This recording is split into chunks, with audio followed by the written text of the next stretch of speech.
তাড়াতাড়ি গোসল করে আসি, কারণ আজকে শুক্রবার, জুম্মার নামাজ পড়তে হবে। গোসল করে পাঞ্জাবিটা পরে রেডি হয়ে গেলাম, জায়নামাজটা সাথে নিয়ে নিলাম, তারপর মসজিদের দিকে রওনা হলাম। পিছে তাকায় দেখলাম আমার ছোট ভাই আসতেছে। মসজিদের কাছে চলে আসলাম, তাড়াতাড়ি মসজিদের ভিতরে চলে যাই, না হলে জায়গা পাবো না। এক কর্নারে একটু জায়গা পেলাম, তো এখানেই বসে পড়লাম।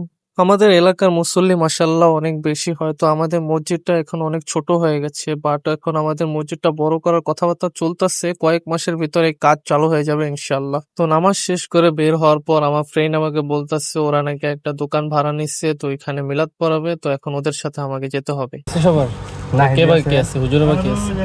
নাহিদ আছে ওই নাহিদ বলে সামনে বেটা। তারপর হুজুরকে সাথে নিয়ে নিলাম, তারপর আমরা বেরিয়ে পড়লাম দোকানের উদ্দেশ্যে। তো ফাইনালি দোকানের সামনে এসে পড়ি। যারা গাড়িতে এসেছে তারা গাড়ি থেকে নেমে যায়, অনেকেই হেঁটে হেঁটে এসেছে, এই গরমের ভিতরে হেঁটে হেঁটে এসেছে, তো তাদেরকে আমরা অসংখ্য ধন্যবাদ জানাই।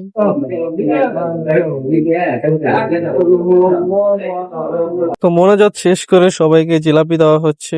তো জিলাপি পেয়ে তো আমার বন্ধু খুব খুশি, মহা খুশি। সে সে আমাকেও একটু এনে দিল, নিজেও একটু রাখলো, বলল যে আমি কেন একা একা খাবো, তুমিও খাও আমার সাথে।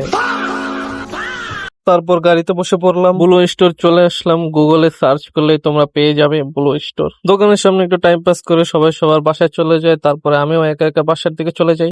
বাসায় এসে ক্লান্ত হয়ে শুয়ে পড়ি।